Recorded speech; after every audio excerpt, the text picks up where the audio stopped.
Povestitorul Andersen.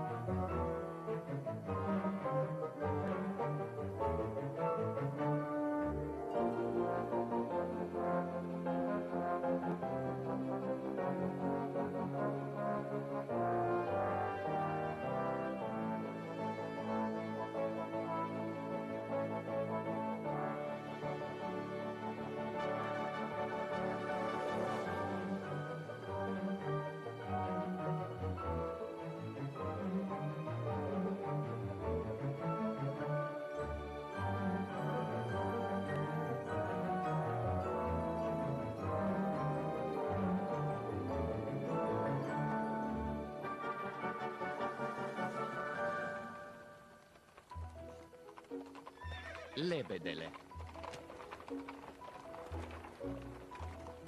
A fost odată ca niciodată un rege care avea 11 fii și o fiică, pe nume Eliza.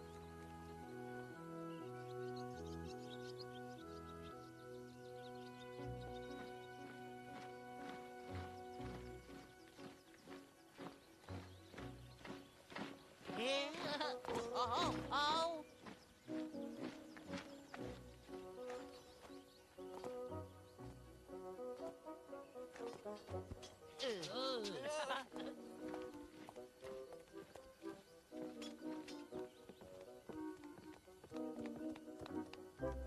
Scriau cu diamante pe plăcuțe de aur și învățau atât de mult încât toată lumea era impresionată de ei.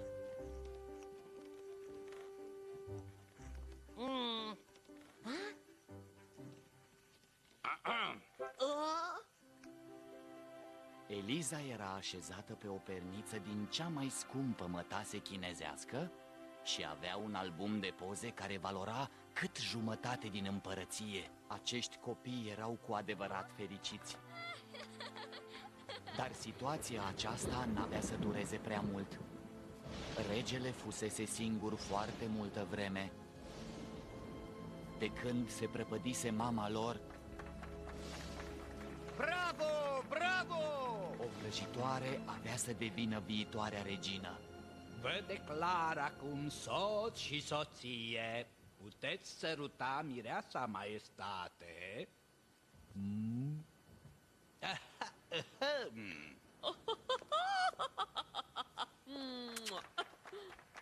Acum e timpul să-ți cunoști copiii. Ce? Mai întâi credeam că îmi vei prezenta comorile pe care le ai. Copiii sunt comorile cele mai de preț. Desigur. Așa credeam și eu. Acum, dragule, momentul în care o mamă își cunoaște copiii este unul foarte special. Trebuie să mă prezint singură copiilor tăi. Desigur. Nu te îngrijora. De acum înainte voi avea eu grijă de ei. Aceasta va fi treaba mea, înălțimea ta.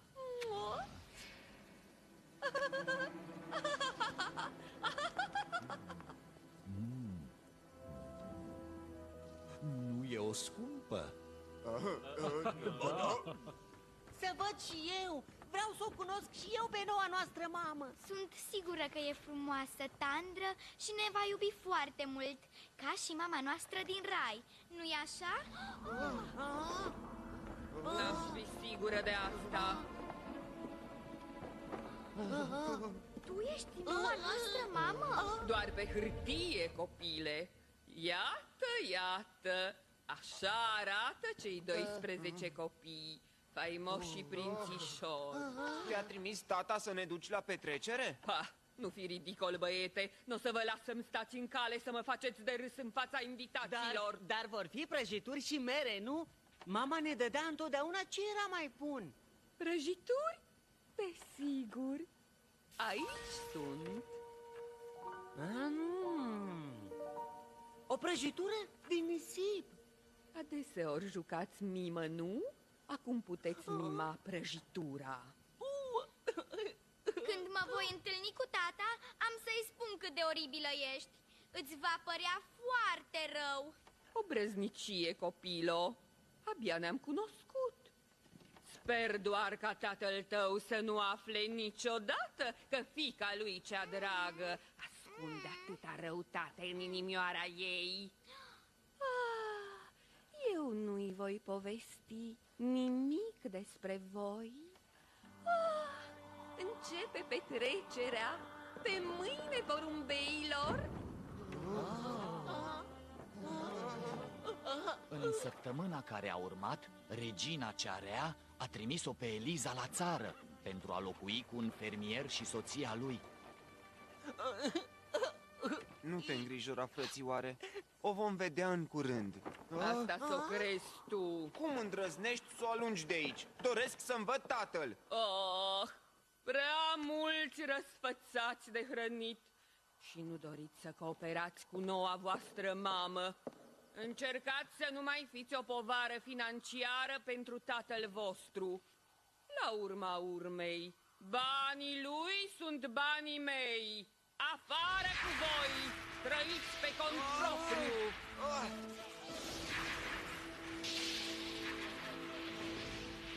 Zburați ca păsările fără grai!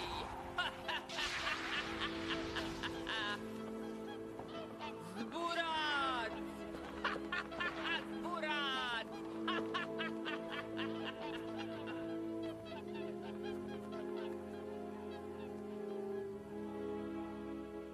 Mi-ai trimis fiica mea cea scumpă la internat, iar fiii la Academia Militară, fără să mă consulți.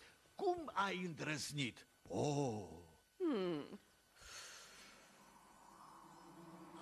Dacă ai fi văzut cât de cruci și de obraznici au fost cu mine, ai fi făcut la fel, dragul meu soț. Cum? Cum ai putut face asta? Nu pot să cred. Dragii mei copii sunt foarte cuminți și mai ales scumpa mea Eliza. Te îndoiești de mine, soțul meu? Deci așa mă prețuiești? Nu, te rog să nu plângi. Sunt sigur că ai avut motivele tale. Tu știi mai bine, dragă. Să nu uiți asta, dragul meu soț.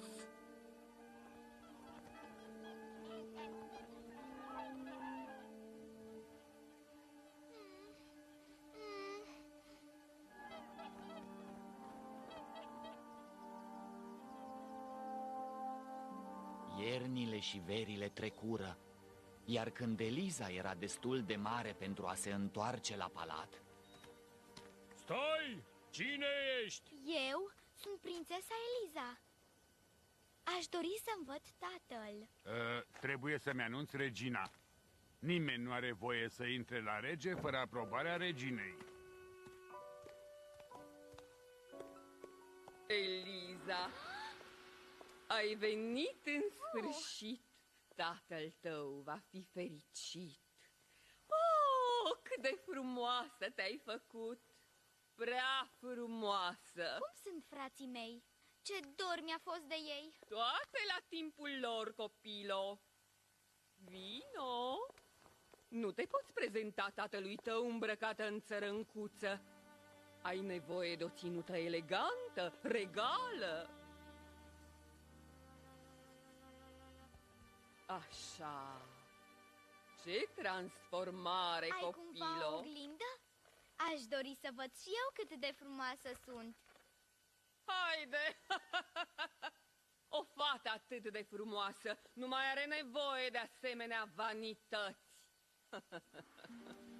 Ei, soție, unde e această fată care pretinde că e fiica mea? S-o văd.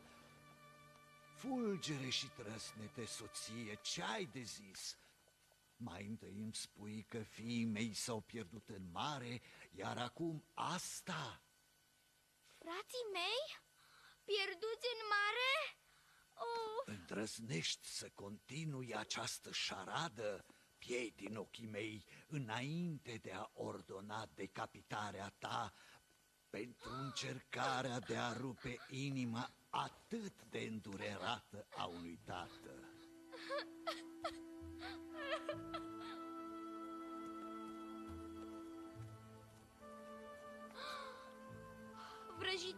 haină.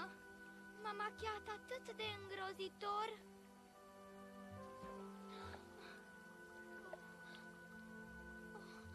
Ce folos? Oricum nu voi mai găsi drumul spre casă niciodată. De ce ești supărată, fetițo? Of, mi-au frânt inima. Eram o prințesă. Aveam 11 frățiori, iar acum nu mai am nimic. Mă tem că nu-i voi mai vedea vreodată pe frățiorii mei dragi. 11 prinți, spui? Nu. Destul de rar întâlnesc un prinț prin părțile astea împădurite. Ce să mai vorbim de 11? Am văzut prin preajmă 11 lebede cu coronițe de aur pe cap. Și să știi că nici asta nu vezi prea des pe aici. 11 lebede? Cu coronițe? Unde? Se îndreptau spre malul mării. Întotdeauna sunt acolo la apusul soarelui. Mulțumesc! Oh, mulțumesc!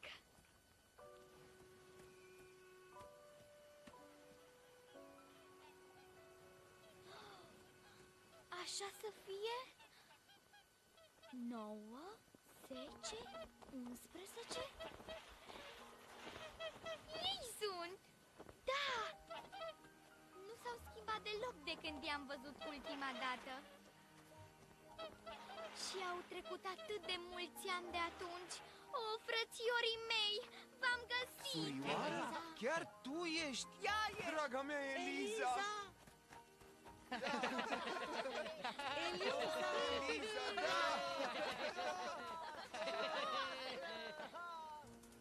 După cum ți-am explicat, noaptea luăm adevărata înfățișare, iar ziua suntem vrăjiți și ne transformăm în lebede fără grai. Trebuie să existe o metodă de a rupe acest blestem îngrozitor și de a vă putea salva. Nu avem timp, trebuie să ne întoarcem pe tărâmul îndepărtat unde vom petrece tot restul anului. Oh, ce drăguț din partea ta! Mulțumesc, frățioare! Aici stăm doar 11 zile pe an, iar acum timpul nostru a expirat. La răsăritul soarelui vom zbura spre locul care ne protejează pe timpul iernii. Haide, vino cu noi, Eliza! Pe tărâmul de dincolo de mări. Da, vino cu noi! Te vom lua cu Vreți noi. să mă luați și pe mine?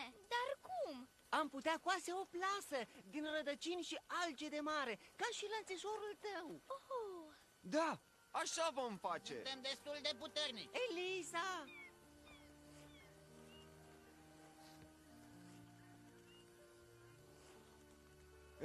Iată, am terminat exact la timp. E dimineață. Să te ții bine, Eliza. mua.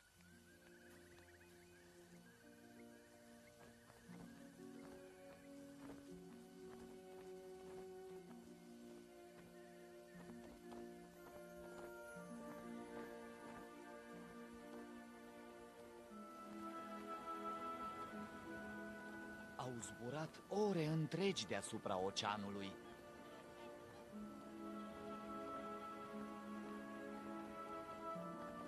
Oh, nu! Apune soarele! Trebuie să aterizăm undeva înainte de a vă transforma în prinți. Dacă nu, ne vom prăbuși cu toții în mare. Acolo, pe stâncă! Grăbiți-vă!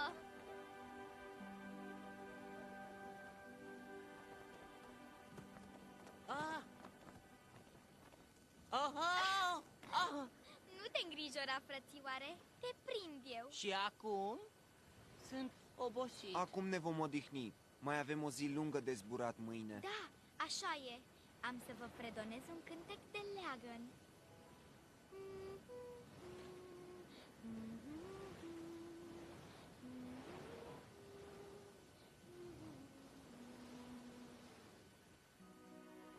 Au pornit la drum odată cu prima rază de lumină.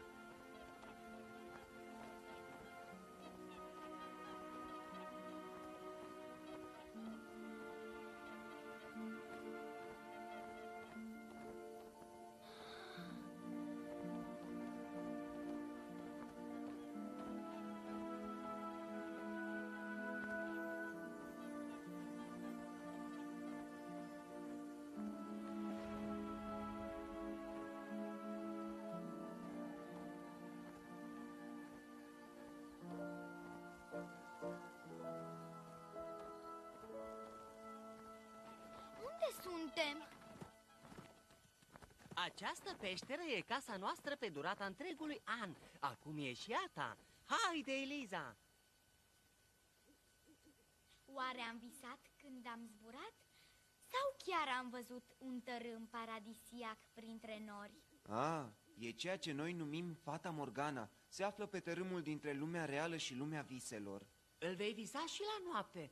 Și poate o vei întâlni pe regina zânelor. Ei, poate mi se va permite să intru pe acest tărâm și să aflu cum să vă salvez. Dar până atunci, noapte bună!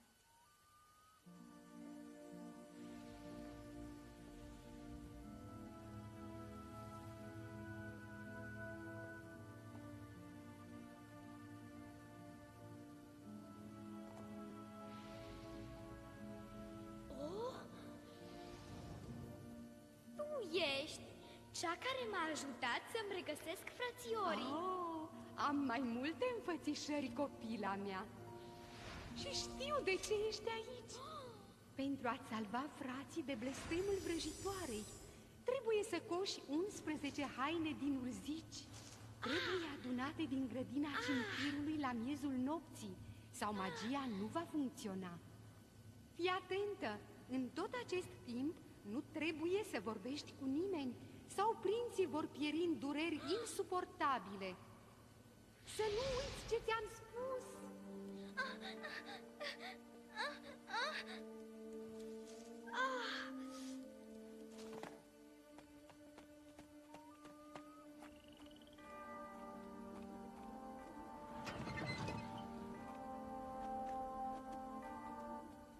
Culegea îngrozitoarele urzici, acestea lăsând în urmă răni adânci și dureroase. Dar era foarte hotărâtă să-și salveze frații.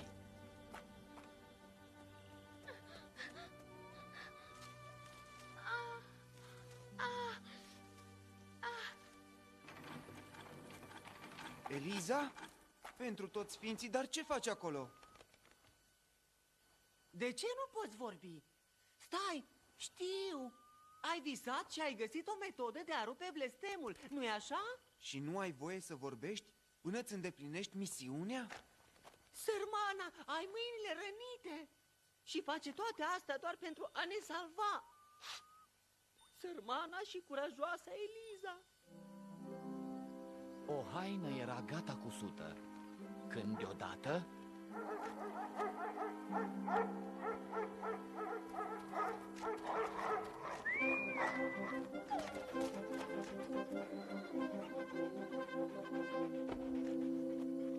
Ce cauți în această sălbăticie, copilă? Acesta nu este un loc potrivit pentru o fată. Vino, te voi duce la palatul meu, unde vei fi spălată și îngrijită. Ca rege al acestui tărâm, insist, ia-i lucrurile.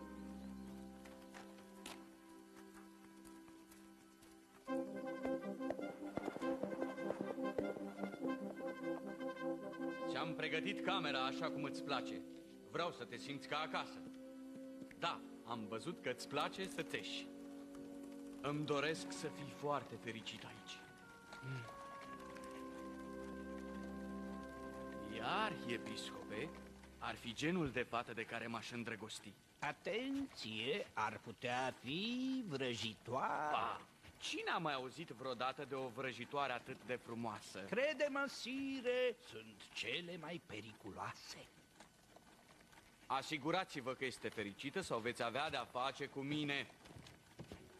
Nu știu care e jocul tău, fetițo, dar sunt cu ochii pe tine. Nimeni nu-mi subminează influența asupra regelui, nimeni!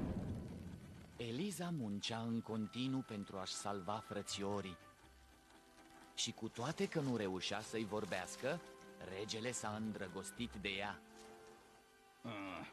Iar ea s-a îndrăgostit de el. Regele și Eliza s-au căsătorit. Cu toate că încoronarea a fost puțin mai dureroasă, n-a scos niciun sunet.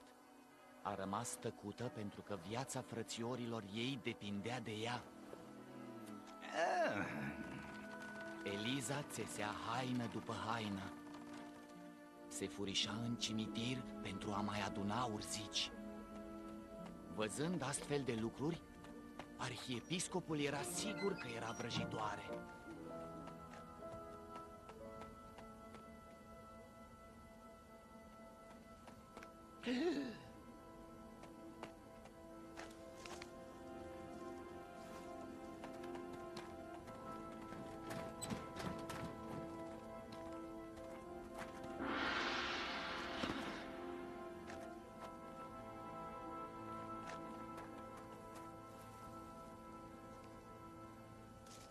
Nu, nu se poate.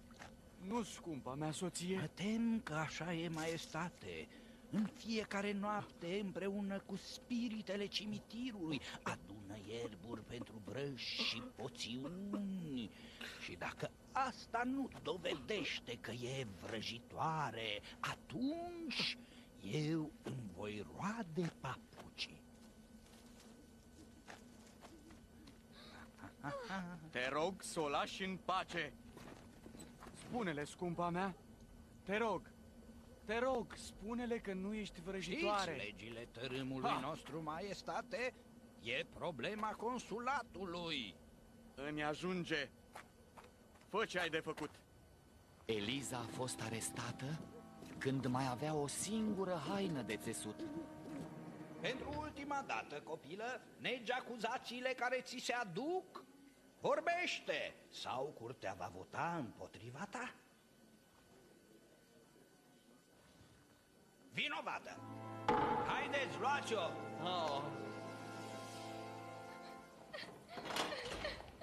Poftim, vrăjitoară. Sper să-ți țină de cald în ultima ta noapte. Folosește urzicile pe post de pernă. Ha! Nimic nu i-ar fi făcut o plăcere mai mare. Dar timpul era scurt. Sentința Elizei trebuia dusă la îndeplinire în acea dimineață. Dar nu și-a pierdut speranța, misiunea fiind aproape îndeplinită. Știa că frații ei erau pe drum. Toți locuitorii orașului se adunară pentru a vedea cum va fi pedepsită vrăjitoarea. Chiar și așa, Eliza ținea să-și termine misiunea. Nu-i așa? Oh, ce magie este asta? Ah! Îmi pare rău, fetițo. E timpul să...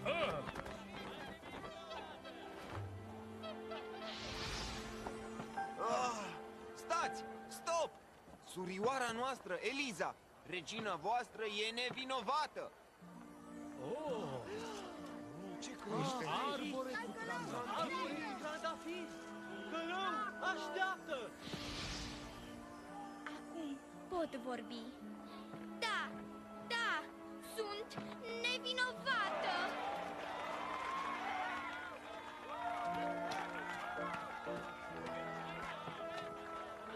Știam că ești nevinovată, știam! Scumpa mea! Da, totul e bine când se termină cu bine. Nu te îngrijora, arhiepiscope. Am să-i spun bucătarului să-ți pregătească un sos de coacăze. Maestate... Garnitură pentru papucii tăi. Doar nu vrei să te înneci cu ei la banchetul din seara asta, domnia voastră. Deja salivez, maestate.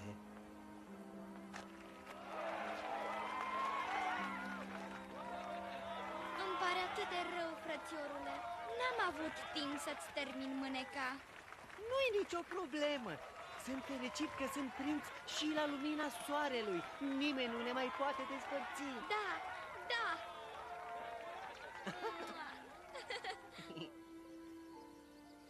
Piei din ochii mei.